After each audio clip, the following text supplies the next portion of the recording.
ఈ రోజుల్లో తప్పు చేసి బాధపడేవారి కంటే ముందే ఎలా తప్పు చేయాలో ఆలోచించి చేసేవారు ఎక్కువగా ఉన్నారు.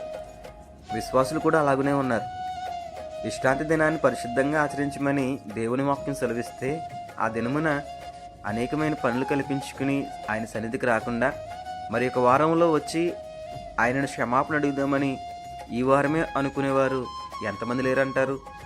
చూడండి, దేవుడు ఇశ్రాయేలును యెరికోలోకి యుద్ధానికి వెళ్ళమన్నప్పుడు యెరికోలో ఉన్న దేన్ని తీసుకోవద్దు అన్నారు. అయితే ఆకాను మాత్రం బంగారము, వెండి, మంచి వస్త్రాలు చూచి వాటిని తీసుకుని వెళ్ళి గుడారంలో దాచుకుందామని ముందుగానే మనసులో ఆలోచించాడు.